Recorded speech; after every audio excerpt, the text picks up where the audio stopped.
Donc, je vais vous présenter la méthode de Newton qui consiste à approcher le zéro d'une fonction donc par une suite. Donc, on va considérer une fonction f de classe C2 sur un segment AB.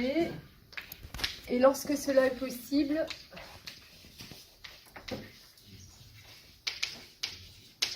on considère la suite xn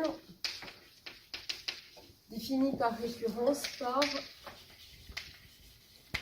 x0 appartient donc au segment AB et quel que soit n appartenant à n, xn plus 1 égale xn moins f de xn sur f' de xn.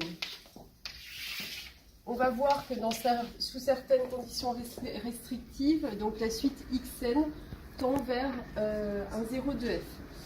Donc on considère alpha qui appartient à AB tel que donc alpha soit 0 de f et f' de alpha est non nul. On va montrer qu'il existe un voisinage f de alpha tel que si x0 appartient à ce voisinage, alors la suite xn, elle converge vers alpha. On a f' de alpha donc, qui est non nul et f' qui est continu puisque f est C2. Donc il existe un voisinage V de alpha tel que quel que soit x appartenant à V, on est f' de x non nul. On peut alors considérer la fonction phi définie sur V à valeur réelle qui à x associe x moins f de x sur f' de x. On peut remarquer que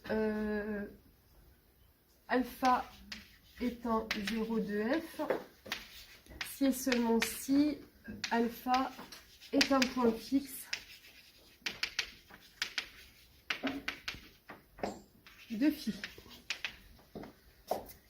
D'autre part, donc, on a phi qui est dérivable, car f est C2, et phi' de x est égal à f de x, f seconde de x sur f' de x au carré après simplification.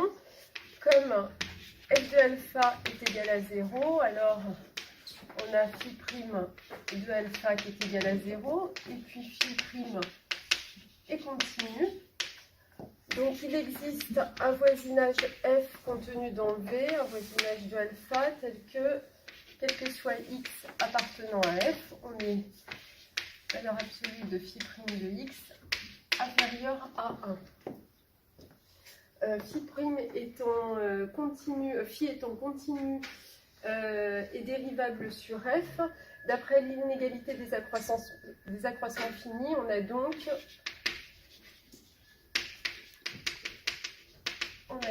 phi de f est contenu dans f. Donc si on prend x0 qui appartient à ce voisinage, on a bien la fonction xn qui est bien définie. C'est notre premier point important. x0 donc appartient à f. xn plus 1 c'est phi de xn. Et puis on a phi qui est donc contractante sur f. Donc d'après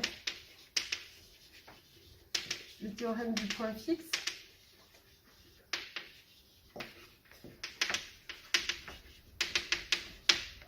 phi donc admet un unique point fixe et la suite xn tend vers ce point fixe. Un point fixe de f étant un point fixe de phi étant un 0 de f, on a donc xn qui tend vers alpha. Donc on va passer à une deuxième partie, on va considérer des conditions plus restrictives sur f. On va considérer f de a et f de b de signe contraire, et quel que soit x appartenant à b, f' de x, f seconde de x non nul. Et on va montrer que si x0 appartient à AB avec f de x0 fois f seconde de x0 positif. Alors, la suite xn converge vers l'unique 0 de f.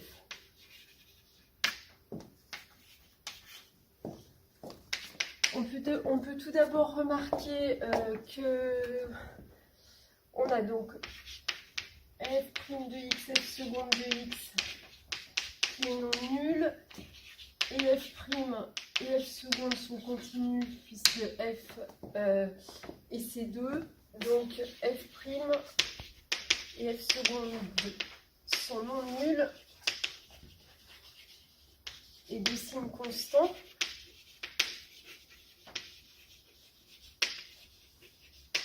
Donc on peut donc supposer sans perte de généralité que f' est strictement positif et que f seconde est strictement positif. On va tout d'abord montrer que f admet donc un unique 0.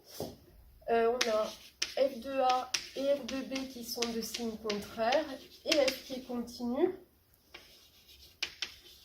Donc, d'après le théorème des valeurs intermédiaires, f admet un 0. Et on a de plus f' qui est strictement positive. Donc, f est strictement croissante, donc injective. Donc, f admet un unique 0 alpha qui appartient à B. Alors, on va ensuite démontrer donc que la suite xn est bien définie. Alors, on va poser phi, donc la fonction qui va de AB dans R, qui a x, associe x moins f de x sur f' de x. Donc, on peut faire la même remarque que précédemment, c'est à savoir que alpha est 0 de f si et seulement si alpha est un point fixe de phi. Comme f et c2, on peut appliquer le théorème de Taylor-Lagrange.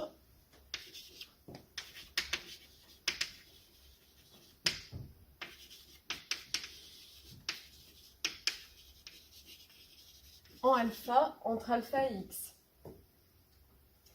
Donc il existe gamma qui est compris entre alpha et x, tel que on est donc f de alpha égale f de x plus alpha moins x f' de x plus alpha moins x au carré sur 2 f seconde de gamma.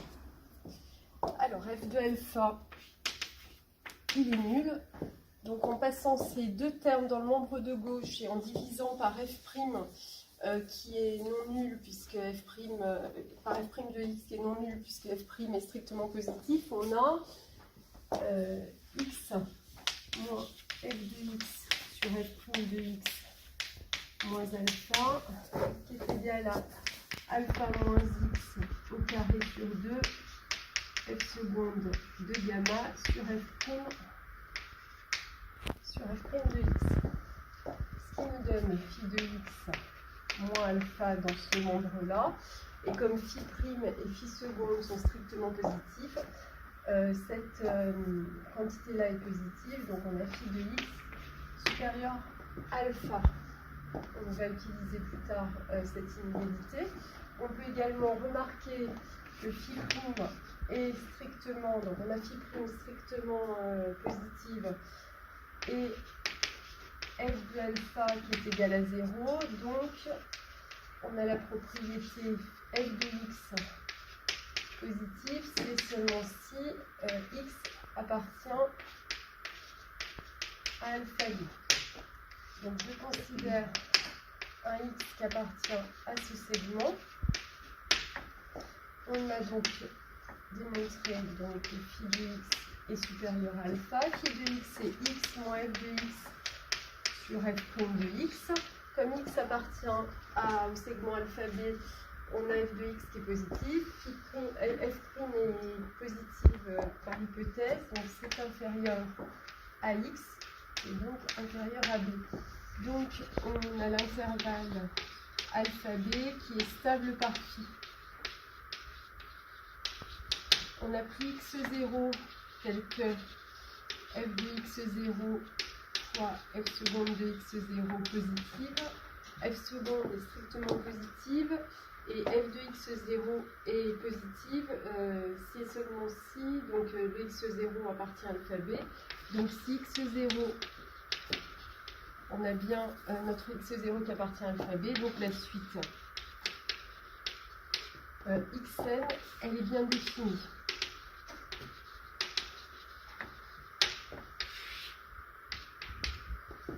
On applique cet encadrement-là à xn et on obtient donc que xn plus 1 est compris entre alpha et xn. Donc la suite xn, elle est décroissante minorée.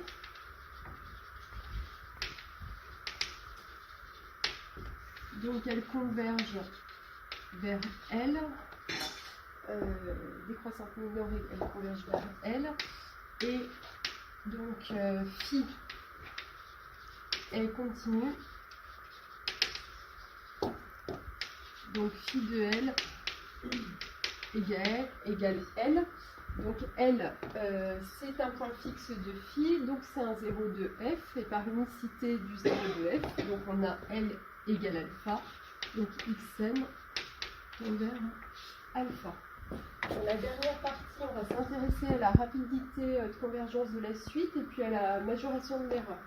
Alors, je vais réutiliser donc cette égalité-là et obtenir qu'on a donc xn, phi de xn moins alpha, à savoir valeur absolue, donc de xn plus 1 moins alpha, et donc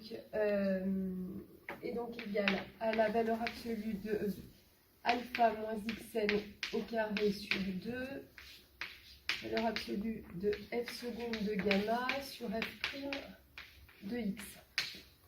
Donc, on pose M2, le max de la valeur absolue des f seconde de t pour t appartenant à alpha b, et M1, le min des f prime de t, de valeur absolue de f prime de t pour t appartenant à alpha b, et on obtient donc que xn plus 1 moins alpha est inférieur ou égal à la valeur absolue de alpha moins xn au carré sur 2, m2 sur m1, ce qui nous montre qu'on a donc une convergence quadratique. Donc on va s'intéresser pour finir à la majoration de l'erreur et montrer la propriété suivante, quel que soit n appartenant à n, Hn, la propriété que l'erreur est majorée par b-a, facteur de b-a sur 2, n2 sur m1 à la 2 puissance n moins 1. Alors, au rang 0, on a bien x0 moins alpha qui est inférieur donc à b-a, non, qui est inférieur à b-a, oui. On suppose Hn. On va montrer Hn plus 1. Donc, on considère la valeur absolue de xn plus 1 moins alpha. On utilise tout d'abord cette inégalité.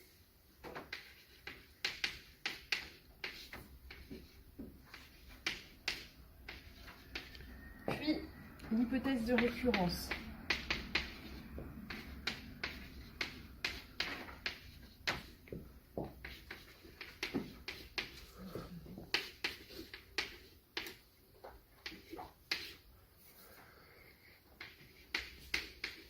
Et on a donc cette partie à la puissance 2 puissance n plus 1 moins 2.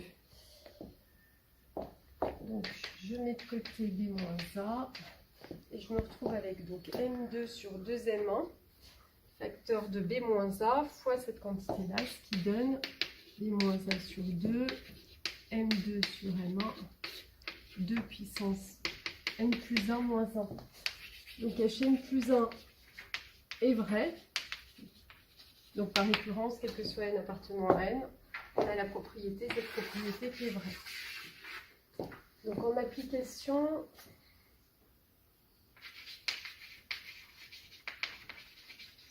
on peut considérer la fonction f définie sur l'intervalle 1,2 à valeur réelle, qui a x est ceci, x carré moins 2, donc elle vérifie les conditions, et puis donc obtenir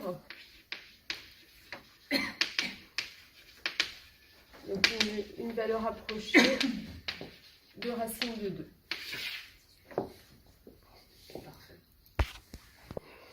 J'aimerais juste revenir sur un petit point, Caroline.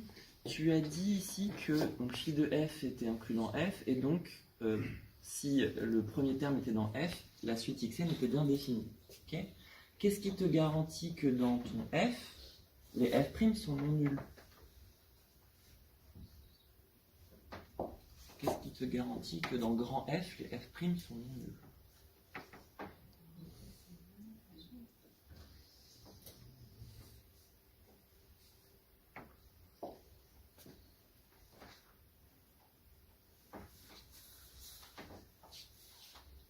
Les f' sont non nuls. Mais au départ, j'ai choisi mon premier voisinage V. Il est choisi de façon à ce que f' de x soit différent de 0. Et puis ensuite, donc on se situe dans ce voisinage. La fonction phi, elle est définie dans le V. Et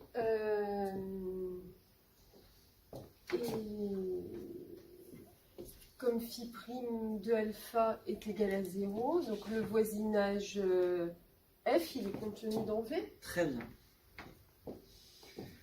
Ensuite, du coup, sur le programme Python, quel est le premier terme que tu as choisi pour pouvoir... x0 ouais, égale 2. x0 que tu as choisi. Égale 2. Tu as choisi x0 égale 2. Ouais. À partir de ça, est-ce que tu peux me donner la majoration de l'erreur si x0 est égal à 2? Oui, est-ce que je peux effacer à un endroit? Alors attends. Tu peux effacer à gauche là. Dénoncer. Donc on a donc f de x qui est égal à x carré moins 2, donc f' de x c'est 2x, donc m1 c'est 2, f seconde de x c'est 2, donc m2 c'est 2.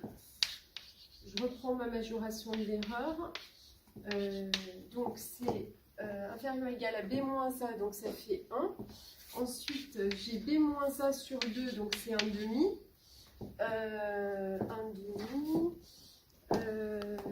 demi fois donc m2 fois m1 sur 2.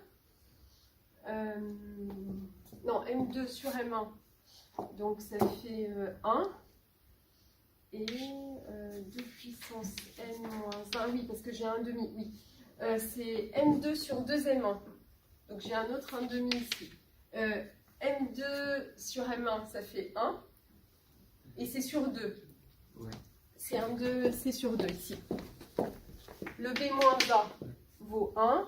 M2 sur M1, M2 sur M1, il vaut 1. Ça fait 1 demi. Est-ce que j'ai répété du moins 1 demi de puissance? Non, mais c'est ça. Voilà. Mais du coup, c'est pas un. Ouais. Il manque un demi. Normalement, j'ai un demi puissance 2 puissance n. Enfin, dans ton 2 puissance n, t'as moins 1, donc. C'est quadratique, ça me va. Et donc, je prends Vn. Je considère cette suite-là, Vn, et puis on peut montrer que donc, Vn plus 1, c'est un demi de Vn carré. Donc le fait que Vn soit donc strictement plus petit que 10 puissance moins p est une condition suffisante pour que ça me va. ça me va. Okay. Tu as dit qu'on pouvait supposer sans perte de généralité que f' était strictement positif et que f seconde était strictement positif. Est-ce que tu peux nous montrer un point où on ne perd pas la généralité? X, on peut considérer les autres cas et montrer qu'on peut se ramener à ce cas où f' est strictement positif. Tu peux me le dire à l'oral alors dans ce Ok, cas. très bien. Je vais quand même. Donc si f' est négative et f seconde négative, on va prendre g qui est égal à moins f. Alors montre-moi ce cas-là. En quoi du coup on revient dans le cas initial? Alors, donc on a g de x égale moins f de x. Donc g' de x, c'est moins f' de x.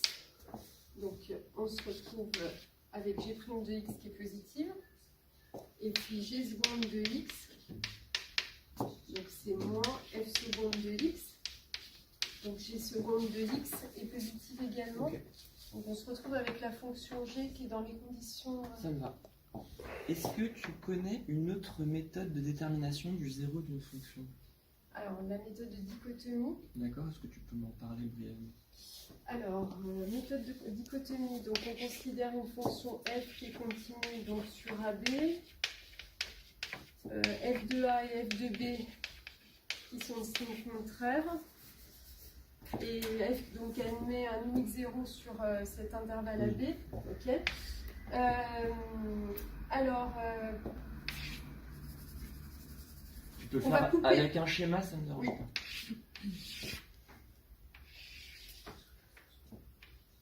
on part de A et B. Bon, j'aurais dû faire comme ça. Hop. Donc on coupe notre intervalle en deux. Avec le sur 2, puis on teste si f de A plus B sur 2 sont de signe contraire. Si c'est le cas, ça signifie que notre 0 il est dans cet intervalle-là, sinon il est dans l'autre intervalle, comme ici. Et on passe à cet intervalle-là et on coupe de nouveau. Ok. Tu te sers de quel théorème pour justifier que avec cette suite, tu tends bien vers un 0 de la fonction f?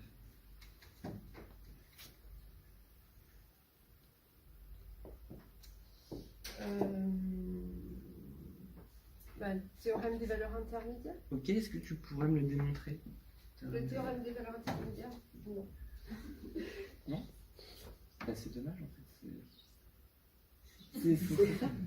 En fait, il suffirait que tu me construises ta suite à partir de ce que tu viens de me dire. Ok, alors je construis, mais en fait, là je vais construire trois suites AN, BN et CN pour pouvoir modéliser la dichotomie. AN et BN, ça suffit. AN et BN. Alors, Par exactement ce que tu viens de me dire. Donc, ok. Est-ce que je peux effacer cette ouais, partie-là? il n'y a pas de souci. Ok. Alors, on va prendre A0 qui vaut A et B0 qui vaut B. Qui vaut A. A0. A0 qui vaut A, pardon. Et B0. Ok, et puis, si f de A 0 f2 alors, je vais le faire pour le premier. f de A0 f de A plus B sur 2 est négatif. Alors on garde A1, on prend A0 et puis B1 on prend A plus B sur 2. Donc, tu veux que je généralise au terme de rang n? Ouais, bah du coup tu remplaces Voilà, juste 0 par n. Donc hop. Ok. Ok. A n plus 1 égale à Voilà. Donc, Bn plus 1 égale à n plus Bn sur 2. et donc il manque. Si. Oui, sinon. Ouais. Alors sinon, donc An plus 1 égale à n plus Bn sur 2. Et Bn plus 1.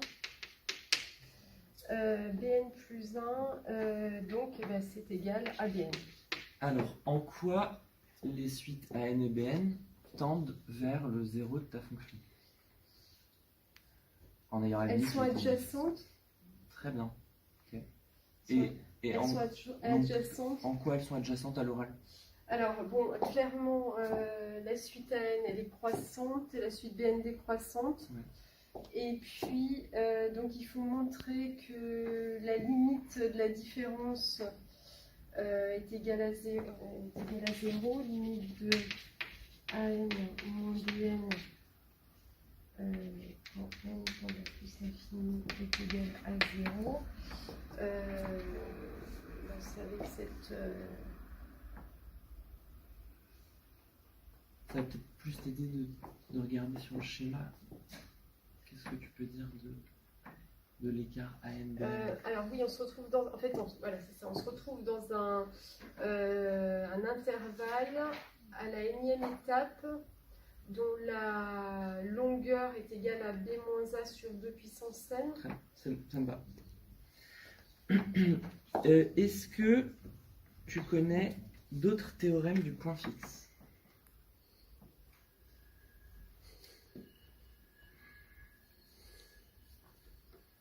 Je ne crois pas. D'accord. Est-ce que tu connais une généralisation du théorème des valeurs intermédiaires sur les connexes d'un espace topologique? Non,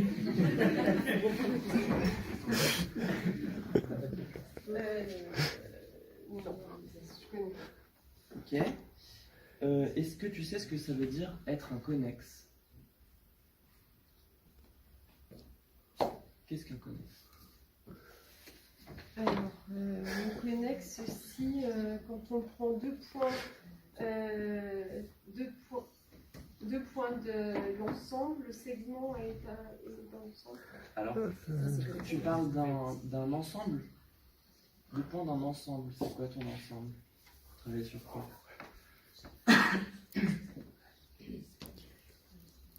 On peut parler de... Est-ce qu'on peut parler de connexité sur N? Non. On peut parler de connexité sur N, puisque le segment 1, 2, il appartient pas à N. Il n'est pas contenu dans N. Donc on peut parler de segment dans N? Non. Ben oui, en fait, on peut pas. Alors dans quel type d'espace on peut parler de connexité?